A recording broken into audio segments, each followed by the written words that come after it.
I know that people want to know we are recording this and we will share the PowerPoint with you on Monday morning. There is a chat, a questions chat. So if you would like to pose questions, Kathleen Havey, thank you, Kathleen, will be monitoring that and bringing questions up. We are sure that with so many people on this call, we will not be able to answer all the questions, but we will record all of them and figure out a way to answer them, maybe bring them up on the stand-up call, maybe right, but we will find a way to get back to those questions, but we'll bring up the really the large salient ones we'll try to answer here. Um, there is a regular chat, and that regular chat, you can chat to everybody that is on this call.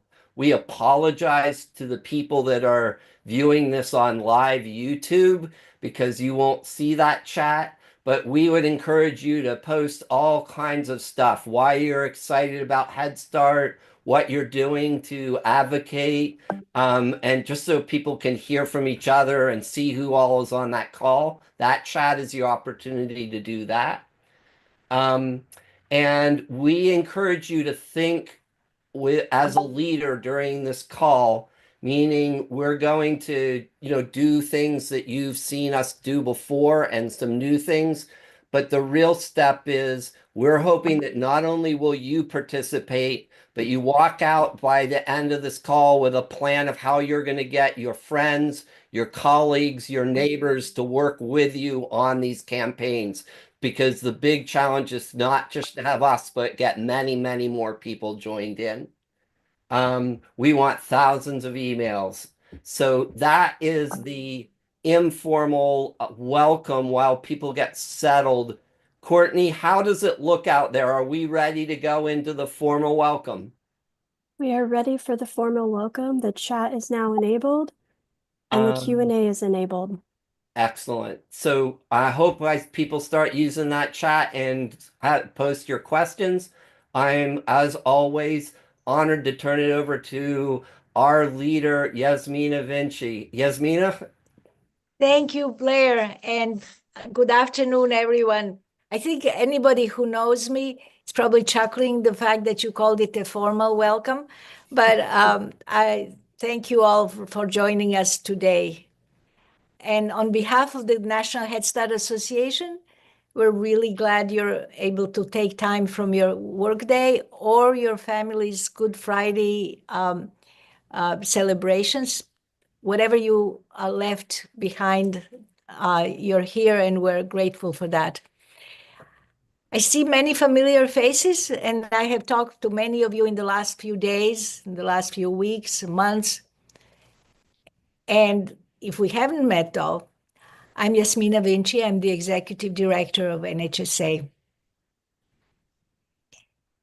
So last October, we started making plans to use the year ahead to celebrate 60 years of Head Start and to use the time, for all of us to use the time, whether we are in Alaska or Puerto Rico or anywhere in between, to make the nation more fully aware of the incredible contribution that the daily work of Head Start makes to the nation's economic health and the difference that it makes and the difference it has made for decades to the lives of children, families, and staff, to the well-being of the nation as a whole. So envisioning all these local, statewide, national anniversary celebrations, hoping to increase the thriving of future generations of eligible children, we never thought that we would have to fight for the bare survival of Head Start. So let me get right to the point. The fight is on. Simply put, Head Start is in danger. What do we mean? You've seen or heard about reports in the news, and most recently, the Washington Post earlier this week, confirming that the administration is actively planning to not fund Head Start. This, along with programs having increasing problems accessing funds, this is threatening to end Head Start as we know it. And what that means simply for us all, we need Head Start to show up everywhere, loud and proud. I don't have to tell you what you already know, which that Head Start is the American dream. It is more than childcare and early learning. It's a lifeline for children and families in our communities who face the steepest hills to climb to achieve success in school and in life. And if we want to build a healthier, freer, and more fair America, we have to start by giving every child a real shot, regardless of circumstances at birth, a head start in life. And that's why programs like Head Start matter.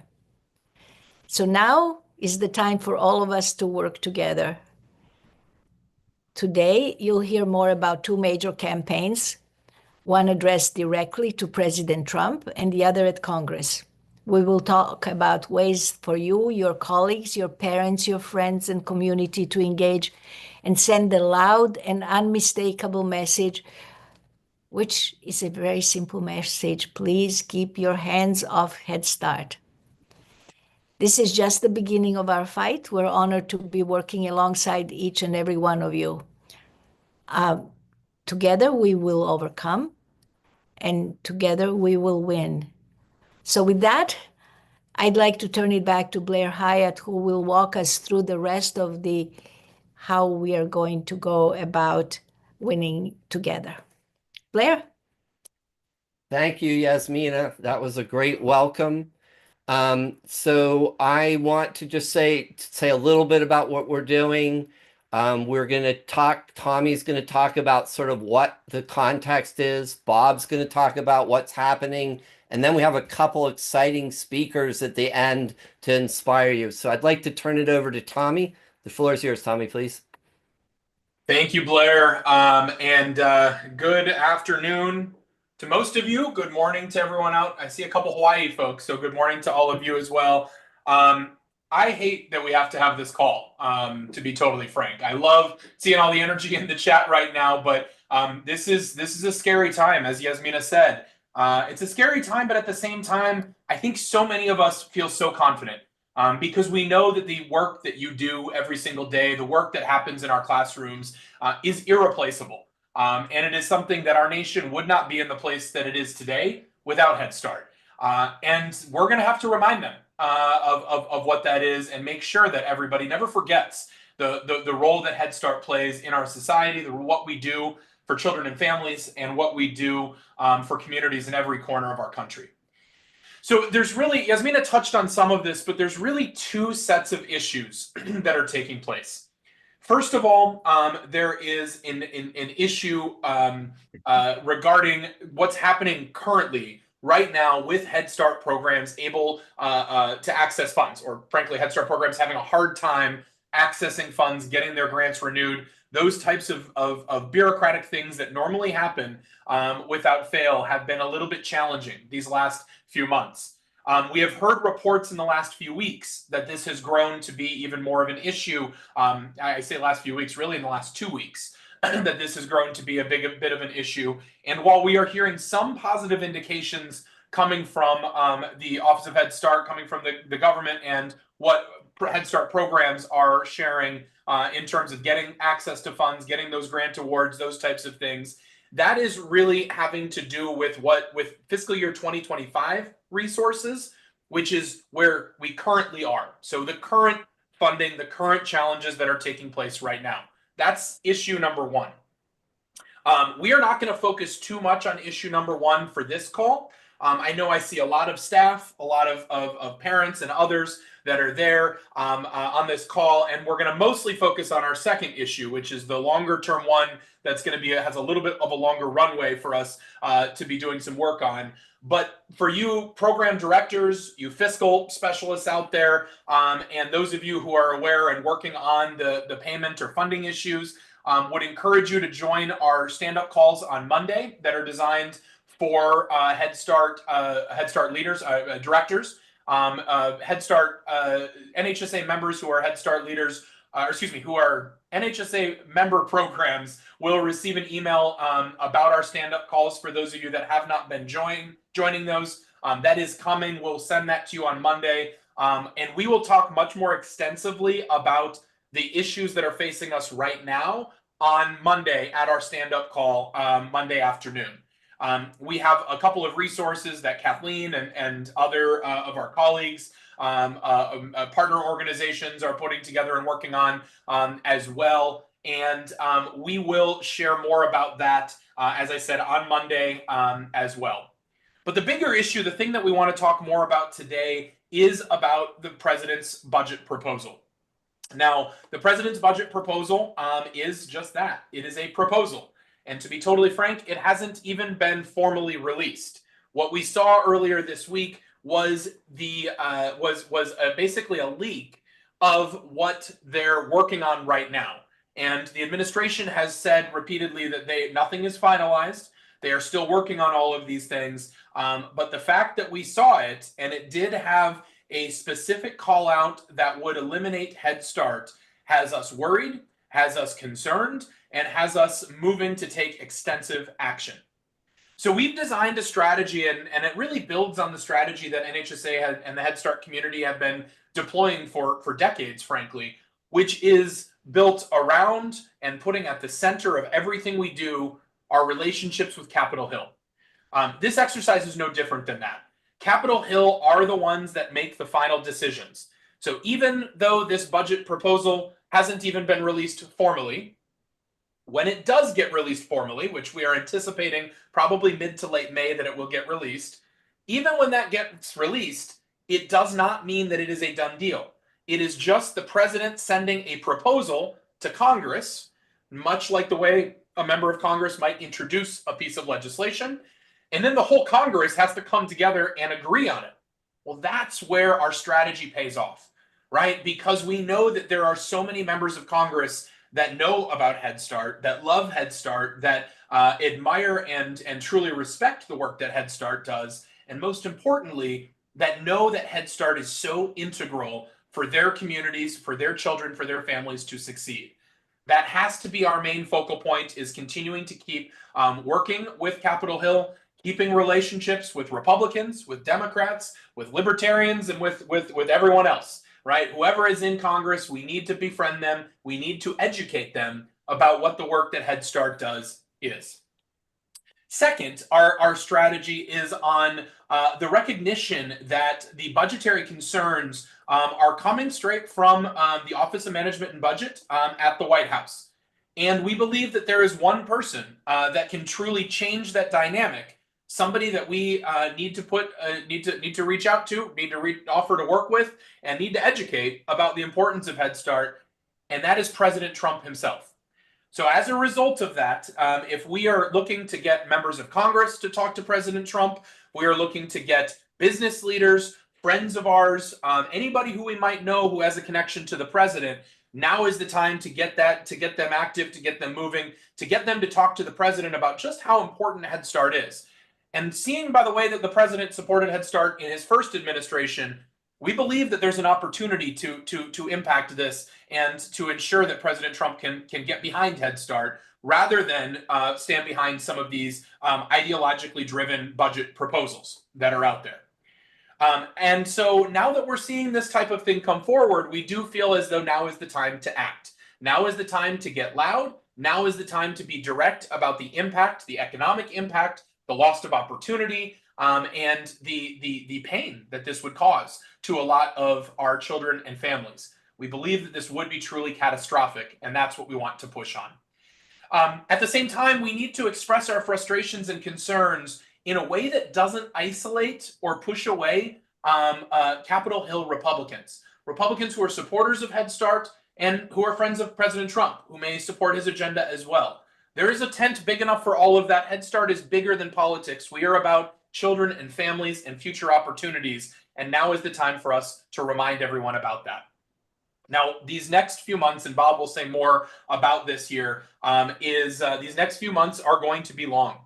This is not something that will be addressed in 1 month, in 2 months. Frankly, it's going to be 4 or 5 months. And again, Bob will say more about that in a second here. But because of that, because this is a long time frame, we are going to need to do everything. We are going to need to keep pressure going. We are going to need to keep engagement on all of those things. And we are going to start with two big calls to action, two big national campaigns. The first is about letters to Capitol Hill, and the second is building on success that we had last year, and ultimately trying to get a parent and alumni letter up to President Trump that has hundreds of thousands of sign-ons. Last year, we did this with a really complicated and confusing policy issue where we sent a letter from 25,000 Head Start parents to President Biden, and it worked. This time, I think we can go even bigger than that, and I think we can have even bigger of an impact than we even had last year. And my two colleagues, Bob and Malkia, will talk more about the specifics of that. Last thing I want to just acknowledge is that we are considering every possible action, every possibility needs to be on the table. Everything from media, from letters to Congress, potential litigation, engaging our governors, engaging our state attorneys general, engaging our members of Congress. Everything needs to be on the table because Head Start is bigger than that, and Head Start is so critical to children and families across the country. I'm going to turn it over to Bob Beeson, NHSA's Senior Director of Government Affairs, to talk even more specific. But I did just want to encourage all of you that if you have access, tune into CNN later tonight. As of now, I should be on around 9 p.m. And then tomorrow, I think around 10 a.m., Dr. B should be on CNN as well. So encourage you all to tune in, cheer us on from far away. Eastern time, thank you. That's all Eastern time. And without further ado, let me turn it over to NHSA's Senior Director of Government Affairs, the man who spends all of his waking days and time on Capitol Hill, Bob Beeson. Bob? Hey, everybody. Thank you, Tommy. Tommy said that there are some people on from Hawaii. If I haven't met you and if my name looks familiar and you haven't seen me before, yes, the mayor of Maui is a distant cousin. So, you know, that's my connection to those of you out in the middle of the Pacific. Thank you. Thank you for taking time this afternoon on a holy day, a holiday, however you want to be defining it, to spend some time with us. And I want to hang on, I'm updating my screen right now down below. I want to thank the 91,857 people that have already taken time to send an email to Capitol Hill. That is tremendous, and that is what I want to talk about. Tommy said this is issue 2. It was issue 1 until about this time last week, but we'll make it issue 2 for now. Yes, there are threats everywhere. There are threats from some people on the Hill. There are threats from people in the White House. We need to send a message loud and clear over and over of the importance of Head Start and the need to keep it in place moving forward. So we have been, I and Tommy and my colleague Tamar and Kathleen and others and our outside lobbyists, we have been having a ton of meetings on Capitol Hill, virtually and in person. We have met with committee staff on the House side and the Senate side. We have met with personal office staff. Last week, we had a program director from Alabama testify before the Labor, Health, and Human Services Appropriations Subcommittee and did a tremendous job, literally knocked the ball out of the park in terms of what Head Start needs going into fiscal year 26. As Tommy said, this is not going to be a short battle. It is going to be a long one. We are talking about a couple of very specific actions that we are taking today, but there are going to be more. I've been impressed and intrigued with some of the suggestions that I have seen in the chat already. So that is awesome. This link that you see on the screen in front of you will help you, will direct you to our website to send messages to your 2 senators and to your member of the House of Representatives. It is a very simple and direct message about the need to continue funding Head Start, to not cut off this incredibly valuable program. I will say this, Tommy made a good point that we have to deliver our messages in a way that is thoughtful and that is polite, but it has to be loud and it has to be repetitive. If you take this note to send a message to the Hill, you can send it again 24 hours later. You can send it every day if you would so like. One of my colleagues here at NHSA, I think she must have her alarm set every day because she is posting constantly about the importance and sending messages herself and encouraging other people to do it. I will say this. The Democrats want to hear from you on Capitol Hill. They want to hear from you because they want to be able to share with their colleagues the hundreds and tens of thousands of people who are reaching out to talk about the importance and the need of protecting and strengthening Head Start. The Republicans need to hear from you. We need to give these Republicans cover. Honestly, there are a lot of Republicans who come out and visit your programs and see in person what you are doing, the kids who are benefiting, the families who are benefiting.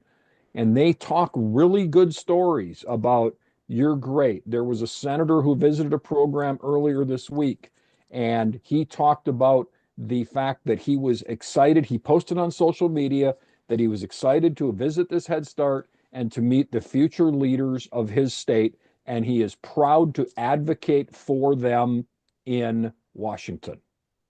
Problem is, this member always votes against us when funding issues come up.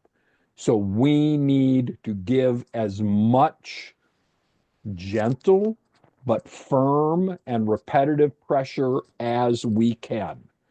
There are going to be some of you that are going to ask the question, is this lobbying? No, it is not lobbying. It is education. We are not talking about a specific piece of legislation. We are not saying vote for this bill or vote against this bill. This is education. Anybody can do it and everybody can do it. So please do it. In a perfect world, please use your personal email addresses when you are doing it so that those email addresses are the ones that get added into both our database, and when the members of Congress hear from you, those email addresses get added into their databases. So I think I just want to say again, timing. I apologize. I wanted to talk about timing and the fact that this is a long battle. We have heard numbers and calendar dates switching from time to time, or from week to week and day to day. We had heard that we were going to get what they're calling a skinny budget from the White House by late March or early April. That has not happened. We are now hearing that we are going to see something by later this month or early May, and that there is a more detailed budget that will come out sometime later in May. I was on a call earlier this week where some staffers on the Hill said, well, we're now hearing that we might not see a budget until June. Tommy was then in a meeting, I think later that same day, where he heard that they might not see a budget until August. So it is, I just see a message coming up in the chat that says it's a long battle that we are going to fight together. Amen to that. Everybody has to do their part. Everybody can do their part. We are going to ask for your help on a number of occasions. We're going to try to make what we are asking for you to do as simple and as easy as possible. But thank you in advance for everything that you can do. When I started talking, we were at 91,857. I can now say that some of you have been multitasking, and we are now up to 92,118. So the numbers keep growing. Keep up the good work. And with that, I'm going to turn it over to my colleague Malkia to talk about our other action. Thank you so much, Bob. And it's great to be here. Hi, everyone. If I haven't had a chance to meet you, I'm Malkia Peyton Jackson. I'm the Director of Alumni Engagement, and I am a proud Head Start alum. And so I'm here to talk about our other action that we want to make you aware of today, and that is our letter to the President. So last year, and Tommy mentioned this in his remarks, our parent board members and parents from the Head Start, across Head Start communities across the country came together to send a letter to President Biden regarding policy issues. We had 25,000 signatures on that letter, and it was very effective with the White House, as Tommy mentioned. So here we are at this crucial juncture, and we're going to do it again. But this time, not only are we going to have parents on this letter, we are going to have current, former parents, grandparents, caregivers, and alumni sign this letter. So using this QR code, you can access the letter, sign it, and you can share. And that is exactly what we want you to do.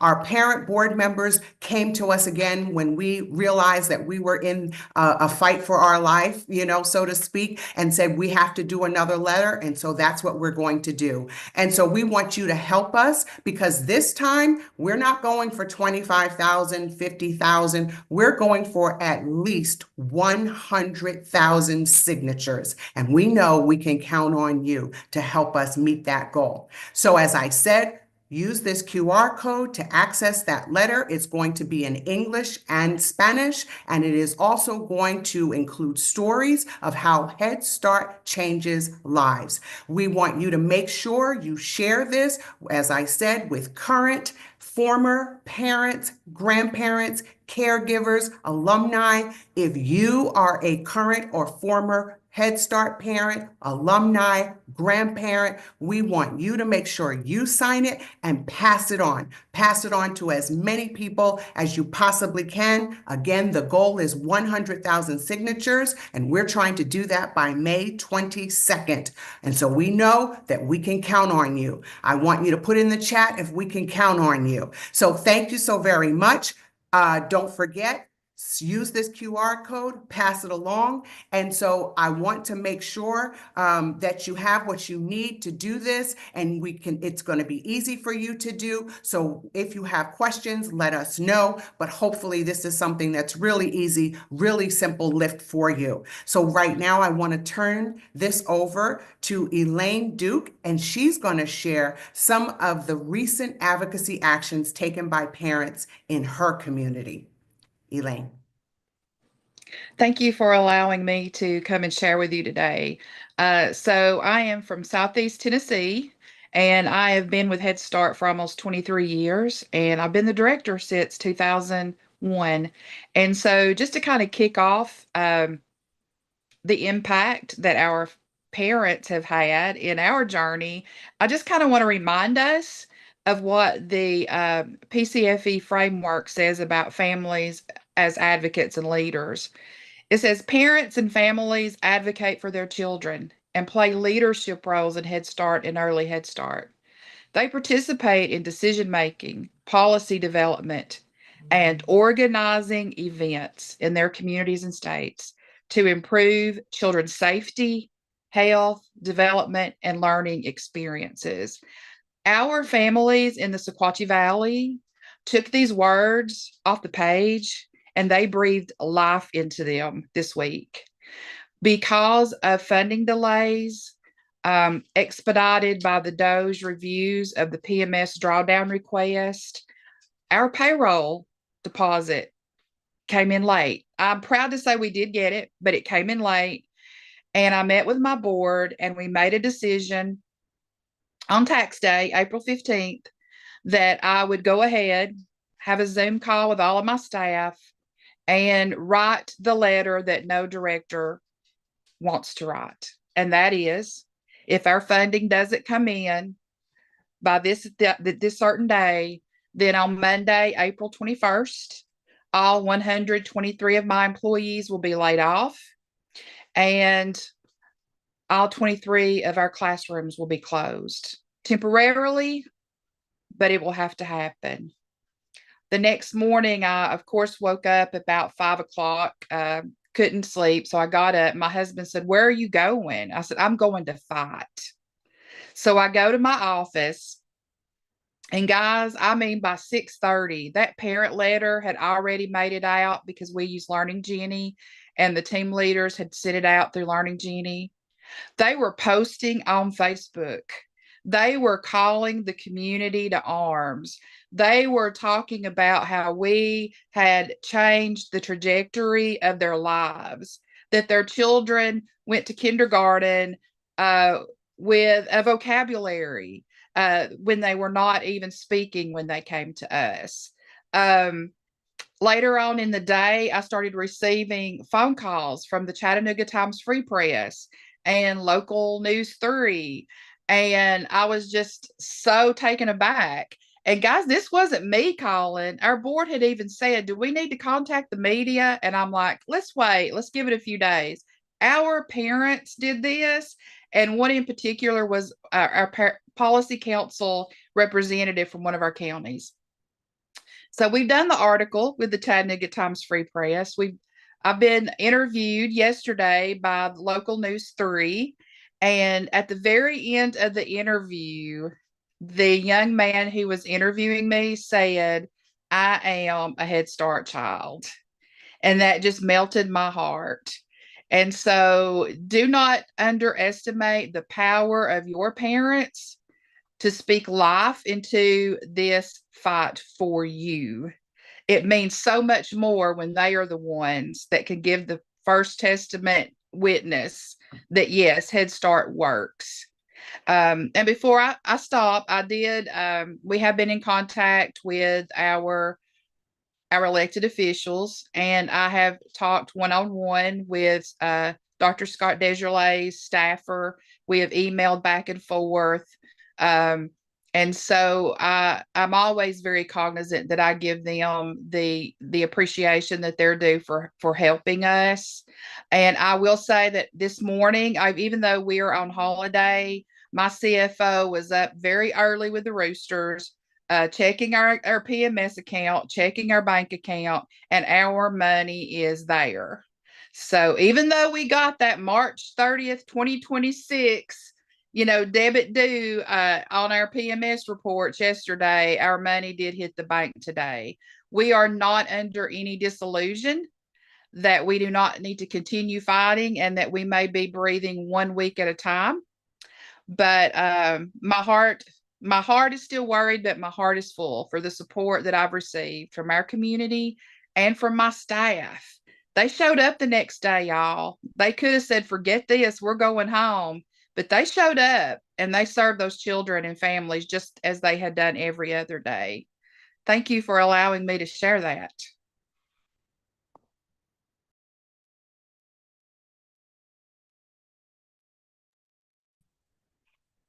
Thank you, Elaine. And I'm hoping you'll get the name of the TV guy for Malkia. We're collecting all the people who are alumni and not letting go of them, keeping them close to the thing. So what a thrilling experience you had, and thank you for sharing it. We have been sort of talking about this as our rally, even though it's virtual. So in a rally, you need the exciting moments like what you just shared with your work with your parents. And another special treat right now, we are going to let you hear and introduce to you. Some of you have known this person for a long time. For some of you, he may be new, but Special Treat is an amazing community activist. And if you're from Portland, or if you know Phil Knight, the founder of Nike chairman, then you know the connection. But Ron Herndon is the best strategist that I have ever known. The person far wiser than I am. My mentor, Ron Herndon, Mr. Head Start. Yasmina, thank you very much for inviting me to participate in this online rally. And what occurred to me is that ever since I've been in Head Start has always been under attack from certain groups for one reason or the other. And in my opinion, the primary reason that we have survived, one is that we've had bipartisan support. Two, Head Start parents. And I believe that Head Start parents have been absolutely indispensable in the life and the preservation of Head Start. A couple examples. When Jimmy Carter became president, he said that he wanted to move Head Start into the newly formed Department of Education. Well, like now, people knew that if it went to the Department of Education, that money would be block granted to states. And there you go, there goes the end of Head Start. Head Start parents descended upon the office of one of the politicians who Carter had selected to champion this bill. And I've told this story several times. They descended upon this cat's office. They had babies, they had dirty diapers, they had formula spilling all on the floor. It was such a ruckus that the member of Congress called Jimmy Carter and said, man, I can't carry a mail anymore. The proposal is dead. That was what Head Start parents were able to do. A more recent example, when Mr. Gingrich became powerful in the House and basically was running the House and the Senate in the mid-'80s, he said very clearly, I remember being in Washington, D.C. on the weekend, an article came out in the Post, Mr. Gingrich wants to send all the Head Start money to the states. Once again, block granting Head Start. NHSA organized Head Start parents, community members. We were able to get 250,000 letters and faxes to members of Congress. At that time, fax was the head of technology in terms of what we were using. We didn't have emails, faxes. We hit members of Congress with so many faxes that they called the office of NHSA's office and said, please tell them stop. Our faxes are jammed up. We can't get any faxes coming in except from Head Start parents. We said, we're not going to tell them to back off until you back off this nonsense of sending Head Start to the states. When you back off of that nonsense, we'll back off on the faxes. What has always amazed me, at this point, Newt Gingrich was at the absolute zenith of his power in Washington, D.C. Head Start parents defeated him when he was at the top of his power. It's a story that does not get told much. I understand why. Because there are many people in this country that don't want Head Start parents to understand the power that they have. And currently, when you begin to talk about power, what, 40+ million children who've been in Head Start? We should be able to get hundreds of thousands of letters from former Head Start parents and children and supporters.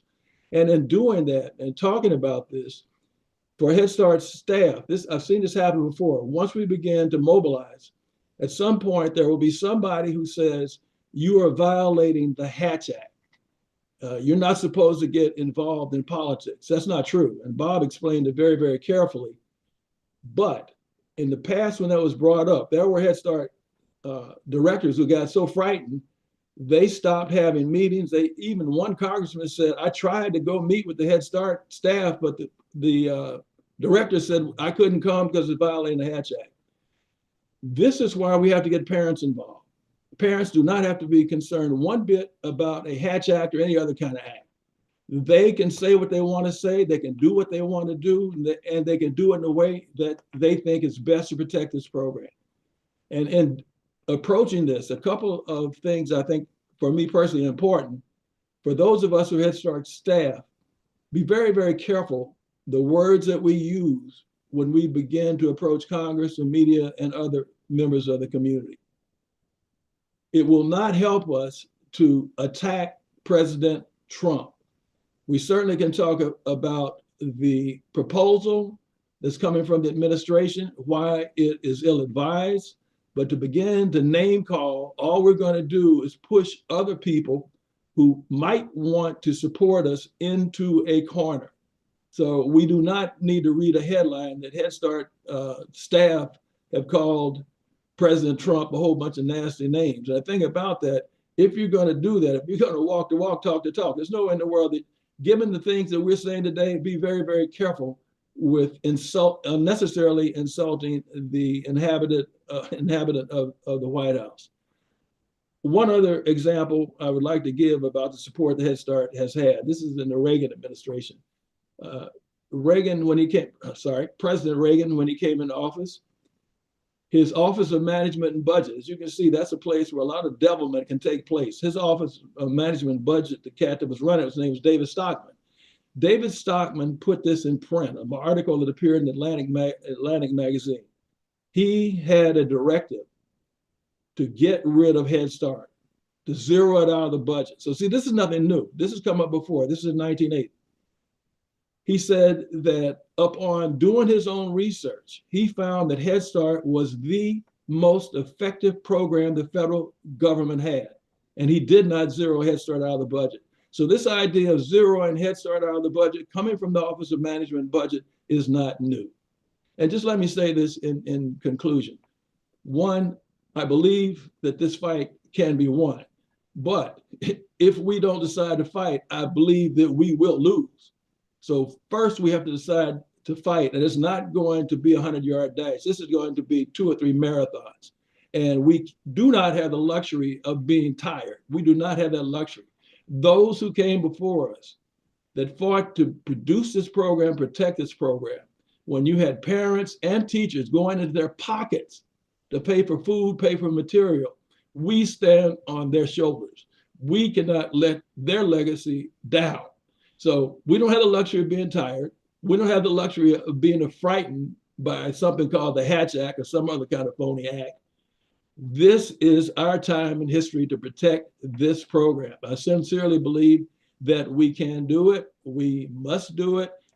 Please do not underestimate the power that parents have, and I hope that we take full advantage of that. And again, you asked me to thank you very much for allowing me to say a few words. Thank you, Ron. Wow. I wish you could read all the fans that are posting things to you in the chat. We'll get you a printout. Ron, thank you. Oh, am I muted? Ron, can you put, yeah, I'm back on. Here we go. Ron, thank you very much. Thank you, Yasmina, Tommy, Bob, Malkia, and all the people, Courtney, the people working in the background, Kathleen, go ahead, Yasmina. Brandy, thank you.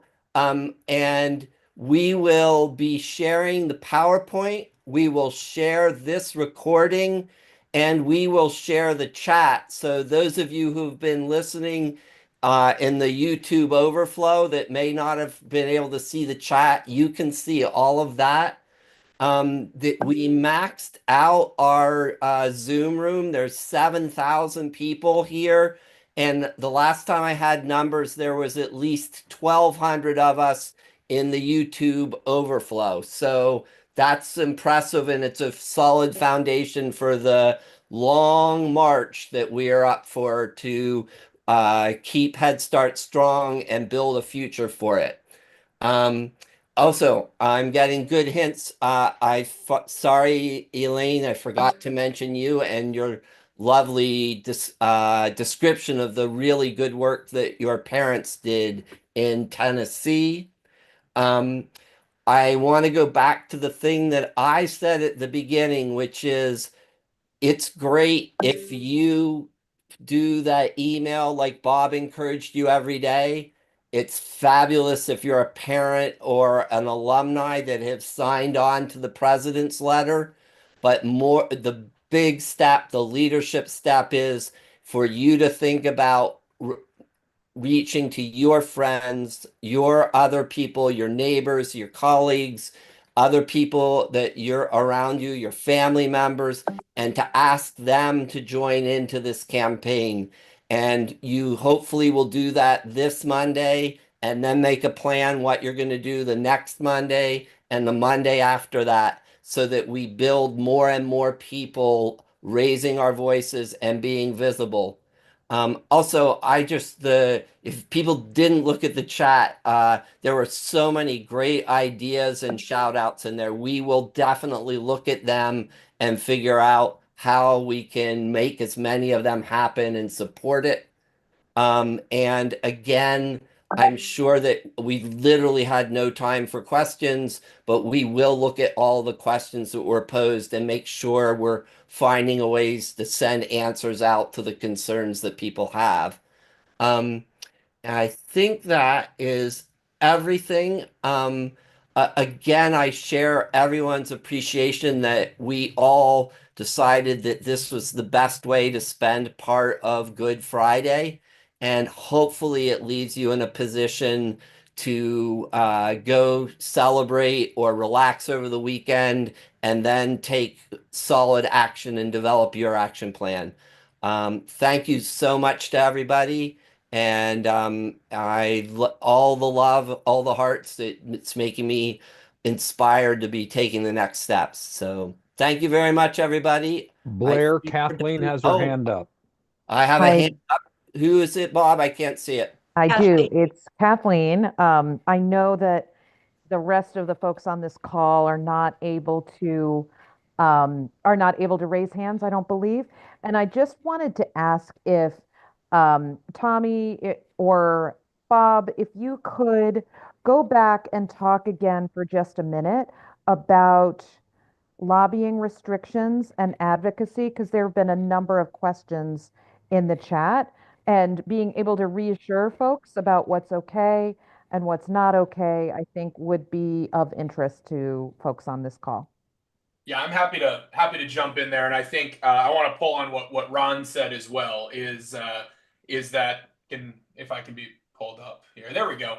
Thank you for the questions. Lots of good questions coming in here. On this note, so we use the definition of lobbying versus the definition of advocacy to be lobbying is when you ask a member of Congress or elected official to take a specific action on a specific piece of legislation.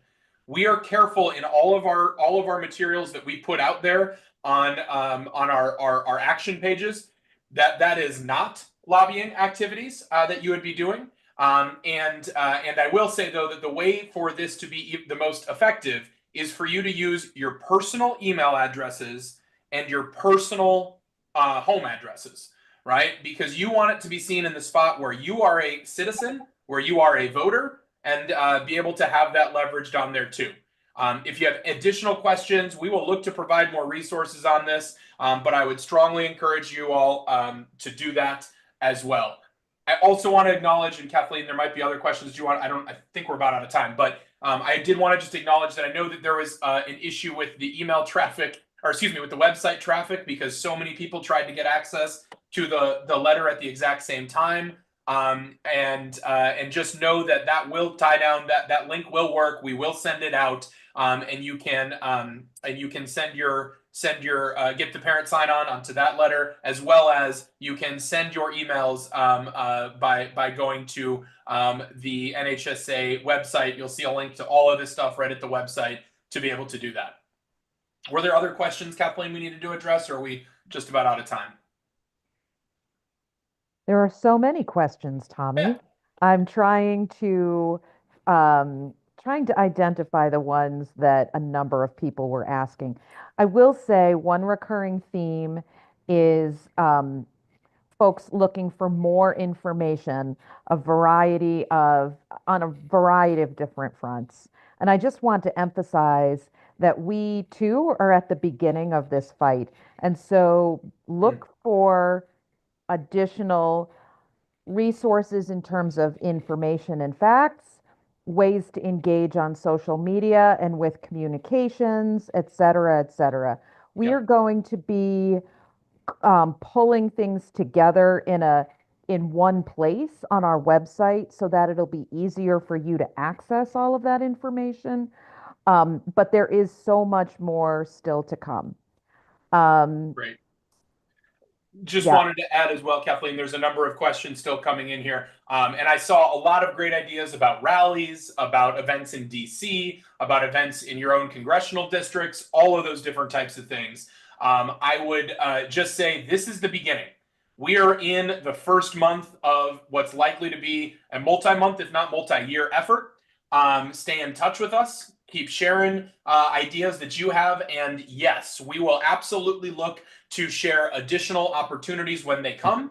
The biggest things we can all do right now are the two actions that we talked about. Get every parent and alum, past parents, and everything else like that that you've had to sign on to this letter to President Trump. And then also go to that congressional link to send that email to your member of Congress. Again, for those of you that are having trouble with the QR codes, we will send all of this out in an email in follow-up based off of the email that you submitted to be on this webinar. So we will get this information out as best as we possibly can. I think on that note, let's go ahead. I think let's go ahead and wrap this up. I know that there is a lot going on. Stay in touch, stay hydrated, get some rest. Do what Ron said. Remember that we're in it for a multi-marathon. But as Yasmina also said at the top, we know we can do this. We're going to be confident. Our children are too important. And we have too much of a legacy, too much of a promise for the future. I have no doubt we're going to be able to fight all this stuff back. Thank you all so much. Have a lovely holiday weekend. Hope you have some safe time with family. And we'll talk soon. And we're going to make this happen.